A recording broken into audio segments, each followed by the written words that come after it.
So, I'm not a cool guy. I have a real hard time convincing people I'm not a youth pastor.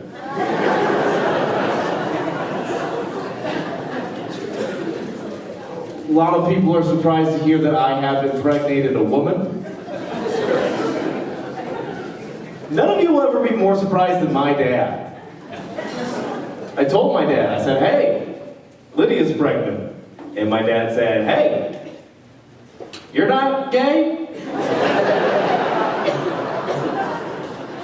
Turns out, my dad has always thought I was gay, and the number one reason he believes I'm a homosexual is that I've always preferred chicken to beef.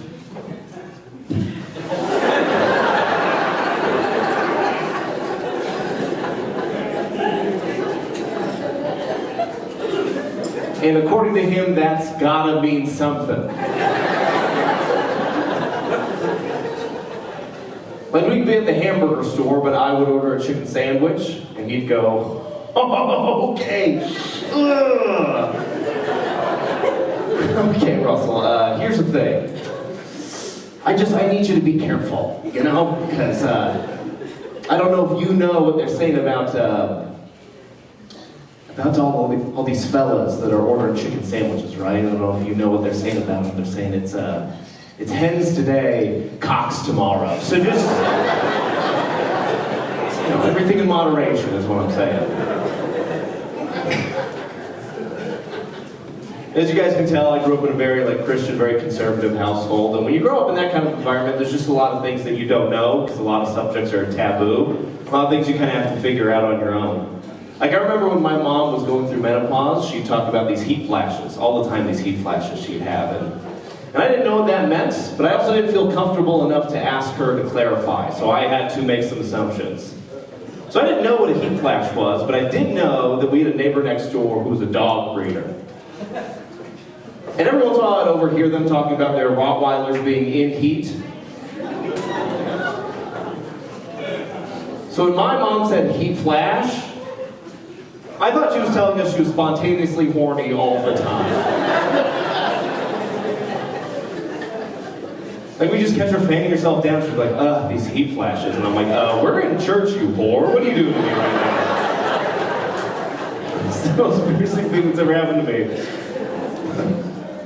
Yeah, I've grown up, I never really had any girlfriends, never really had a girlfriend, because, now I'm married now, but before I met my wife, just like girls my age, I found were not super attracted to staunchly Republican 13-year-olds.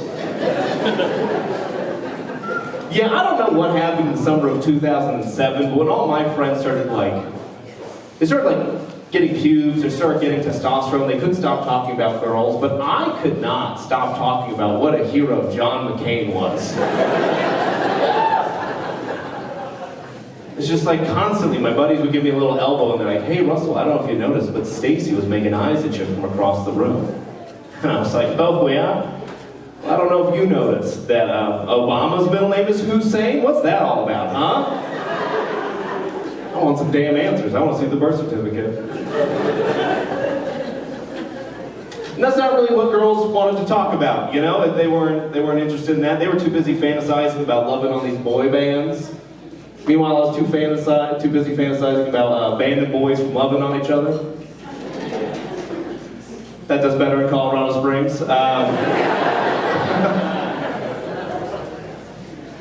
But it was tough. Like, I remember, the one time I ever got to make out with a girl, the one time it ever happened for me before I met my wife, it was after a big football game. We had just beaten the rival school. It's like emotions are high, and we're at an after party. We're at an after party, and this girl, she takes me by the hand, and she takes me into a guest bedroom, and we start making out. And then her hands start to move down south. And she asked me, she goes, Russell, I gotta know, do you have any protection? And the only thing I could think of to say was, the only protection I need down south is a wall, goddammit. You hussy, you liberal slut, you keep your hands off me. You Jezebel.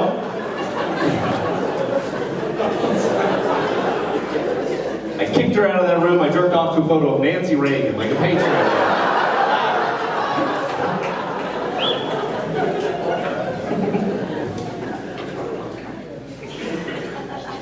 So yeah, I do want to let you guys know that I am not that Republican anymore because I used a bidet for the first time recently. That'll knock it right out of you, I'll tell you what. That'll shoot it right out of you.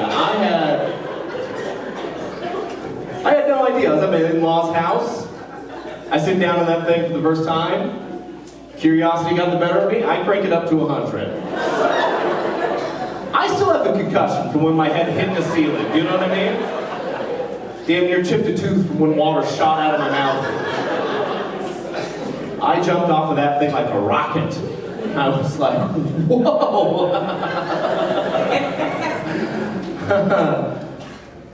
Whoa!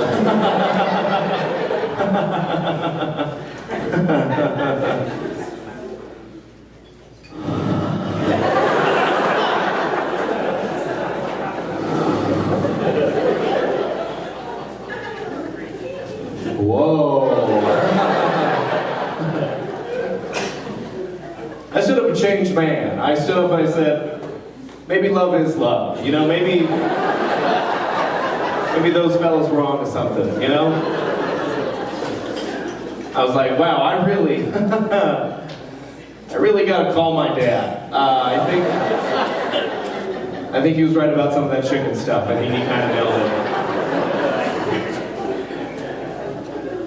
But it's a powerful conversion tool, the bidet. I had no idea. Like, I guarantee, if you got an uncle that said some crazy stuff around Thanksgiving, if you got him a bidet for Christmas, he'd be pro-Palestine by New Year's Day, okay? That's a guarantee.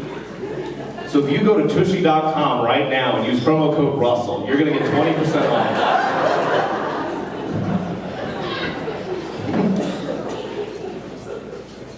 I don't know. I've changed a lot over the years. I've grown, mostly because of my wife. I mentioned her earlier, and it's like, she's just helped me to grow. She's helped me to see things from different perspectives. She's helped me to see things from a different culture. She's Polynesian, my wife. She's a Polynesian lady, which does not mean that she can have sex with other people.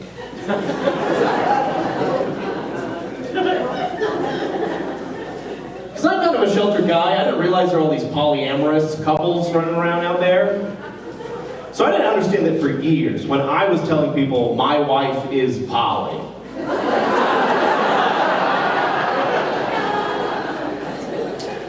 Turns out I was sending some mixed messages. It wasn't until like a throuple came up to me once and they're like, hey, we're poly. And I was like, you guys don't look Samoan at all, you know, not even a little. But then it hit me like retroactively, like, oh my God, all these conversations I've been having that I didn't realize I was having that are just now hitting me. Like, remember this one time I was talking to a gentleman and he was like, so you guys are like a poly couple? And I was like, no. You're confused. We are not poly. She's poly, I'm Jewish.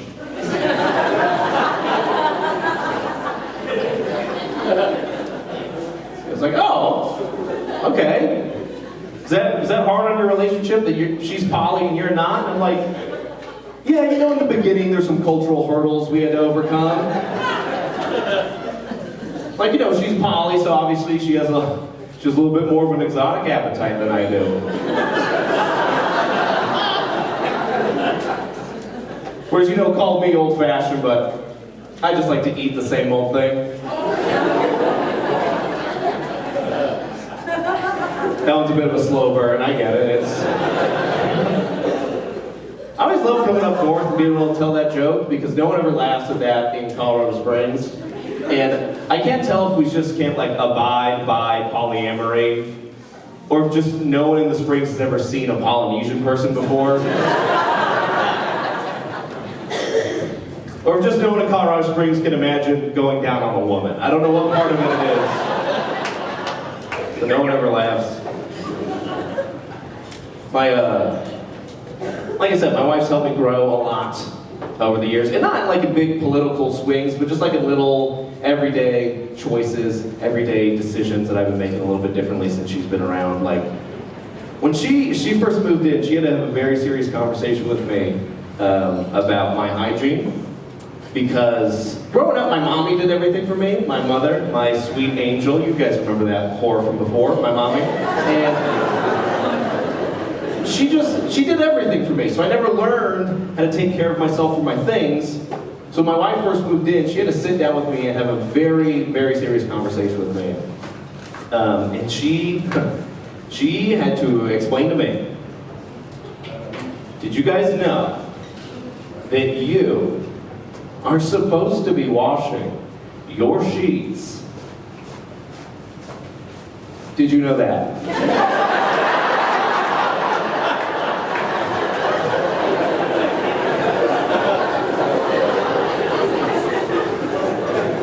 Yeah, Mommy never taught me that part. I had no idea. I just used them until they disintegrate and you buy a new pair. Turns out no. That's a joke, I'm kidding. Alright? I obviously didn't own sheets before my wife moved in. That would be crazy.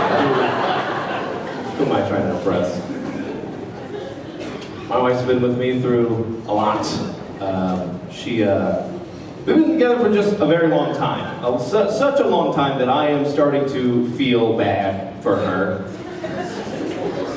Because, you know, I've changed a lot over the years, and not a lot of ways for the better, but not every way. And, you know, I just think that, like, I feel like the boy she fell in love with is not the man who I've become. And I feel like that is just slow catfishing, you know? I don't think that's fair to her. Like, when we first met, I was on the football team, like I said. I was on the wrestling team. So I was sprinting, I was lifting weights, I was doing crazy stuff like drinking water. When my wife first laid eyes on me, I had a body like an action figure, okay? You don't have to laugh so hard. I used to be pretty good. I used to have a body like an action figure. I just turned 30 though, and now I just have a body like an adult man who plays with action figures, you know? That's a joke, I'm kidding. I would never play with action figures. They lose all value as soon as you take them out of the box, so. I hear the claps of a man who's chastised his wife before. Those are for looking, not touching. Don't you ever dare. That is an investment in our future.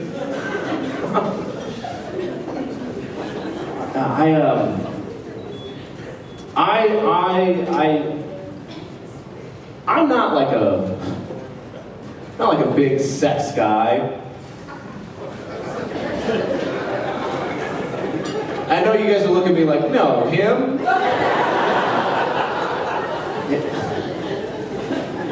That sexual Adonis I'm viewing in front of me? What are you talking about? I can practically smell the sex exuding from him. And I want you to know that is not sex, that is piss. I'm very scared there's a lot of you in here.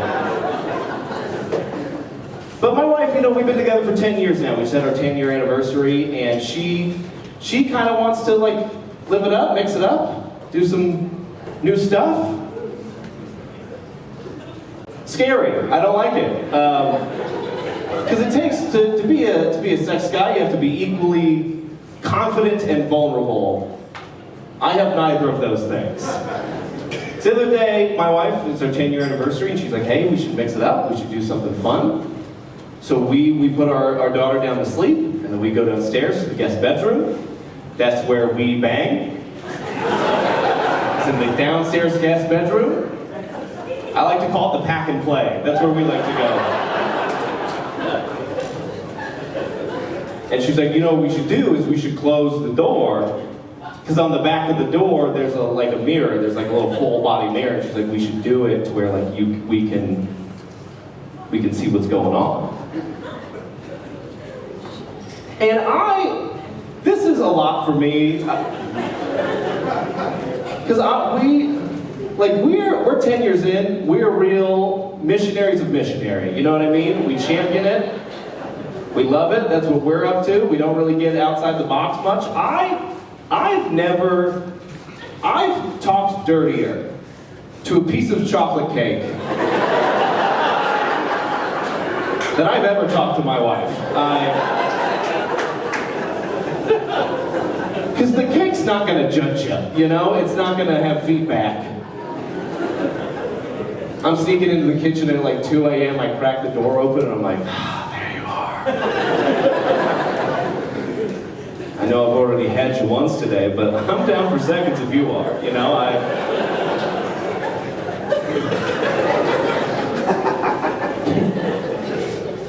I stick my finger in the frosting, I'm like, you're still so moist.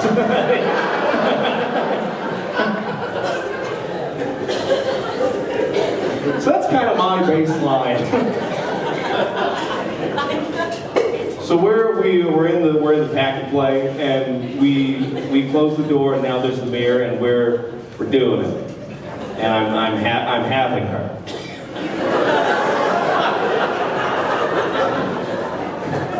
We're in the throes of lovemaking, and here's the thing: is that we're like a good, nice little Christian couple. So we're just still doing it missionary, because I'm not going to hell for her, you know? We're doing it the way God intended. Lights on, eyes closed. That's us. So we're doing it missionary, and if you guys can imagine, when you're doing it missionary and there's a mirror, there's no us in the mirror. It's just me, you know? It's just me thrusting away the top of her head, and I'm getting hypnotized with my B-cup slapping around in there. I can't break eye contact with him.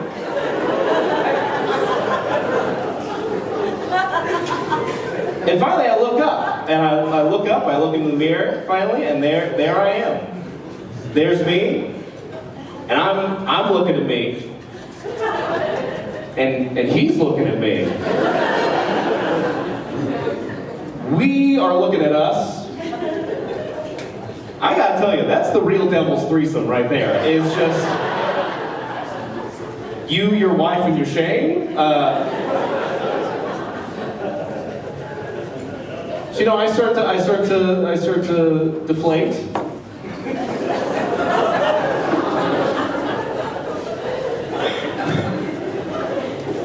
I don't know if you guys get harder when you watch yourself humping, but I get noticeably softer, and I didn't know what to do because I wasn't confident looking at myself, but I wasn't also vulnerable enough to have a conversation with my wife and say, hey, here's what's going on with me. So I'm like, we gotta wrap this up, we gotta get out of here.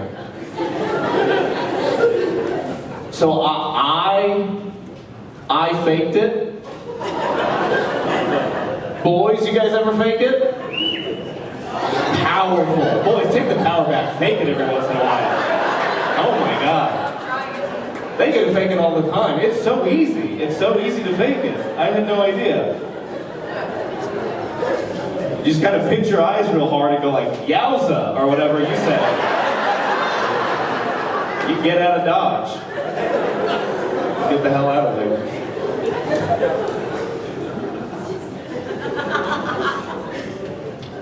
I'm going to give a second, because that's a lot of visualization of being okay. So I'm just going to let you guys decompress here for a second.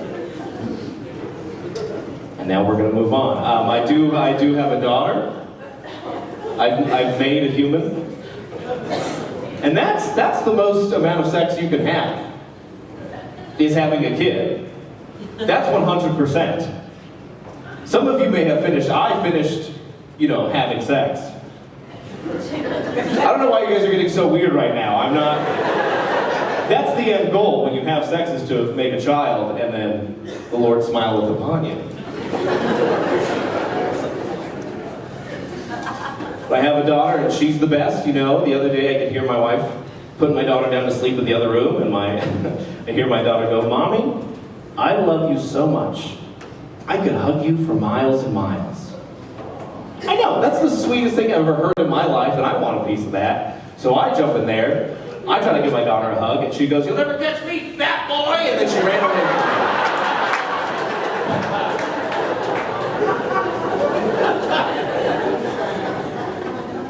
I was like, "Oh, I would die for you." That's the funniest thing I've ever heard. I love you so much. But it did hurt my feelings. It hurt my feelings a little bit when she called me fat boy. Because I've been gaining weight. I know I've been gaining weight since we've had a kid. And so I signed up for a gym membership. It was like a year ago. But I didn't sign up for like a 24-hour fitness. I signed up for kickboxing at a place called Chaos Fight Club. Now, I've never been in a fist fight before. I know you guys are like, "No, him." No, I've never fisticuffed. I've never struck a man, you know, and oh, Jesus, that sounds like I've hit a woman. I've never struck man nor woman nor child. I should clarify that. I've never struck a human or dog. Every time I try to get more specific, it makes it sound like I'm hitting something, and I'm hitting nothing. I'm hitting nothing. These are software tech hands,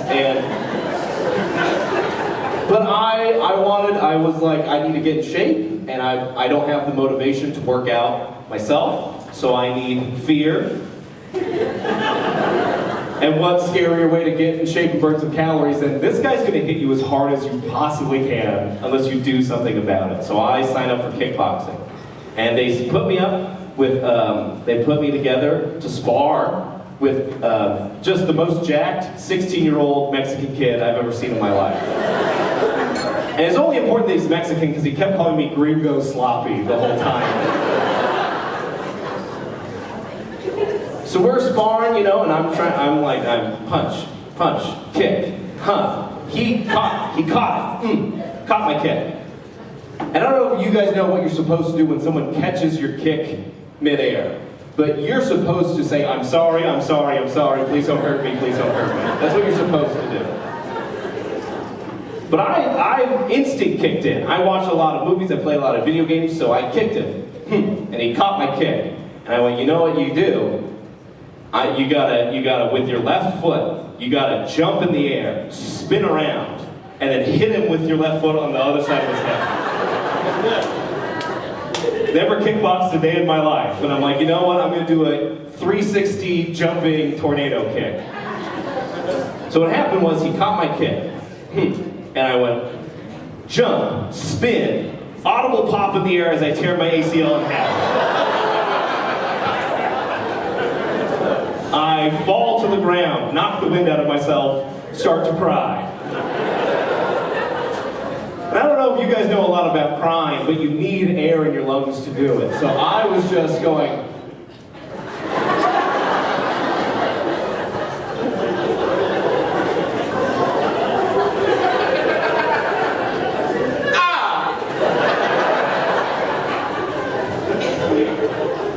so I thought it was going to be kick, spin, jump, kick. It went kick, spin, jump, pop, thud. And the other athletes, the other fighters, they had to help me to my car. They had to help me. I hobbled, crying, unable to speak. They had to help me back into my car. And the guy I was sparring with, Gringo Sloppy, he was like, hey man, I really don't think you're cut out for this. And he reached into his pocket. He fucking gave me a knife. That's crazy.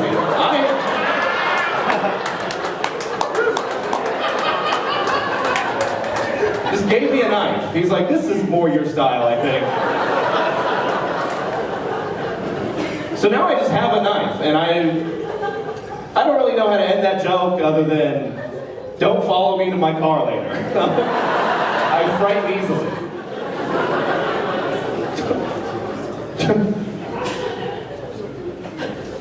So I don't know if you can tell I'm nervous. I'm a nervous, anxious guy, and I get real anxious, I get real nervous, especially for my daughter. We were talking about, I get nervous for her because she's a little girl. And my God, she's gonna grow up to be a woman, everything women have to deal with. It's scary for me to think about. Like the other day we were at a restaurant and I put her down and she needed to use the restroom, so I take her to the ladies' room. Now, in the ladies' room at this restaurant, there's a little poem that's above every single, or excuse me, in the men's room at this restaurant. In the men's room, there's a little poem that's above every single stall in the men's room. And the poem in the men's room goes, if you sprinkle, when you tinkle, be a sweetie and wipe the CD, right? So I take my daughter to the ladies' room and I'm expecting that they're gonna have the same thing. I don't know what girls have, but I'm like, oh, it's gonna be like, if your tampon is done and through, please don't flush it down the loo, something like that. It's gonna be fun, whimsical, snappy. And I take my daughter to the ladies' room and the poem that the women have, above all their toilets in the ladies' room, it went, if you're worried that you're being sex trafficked,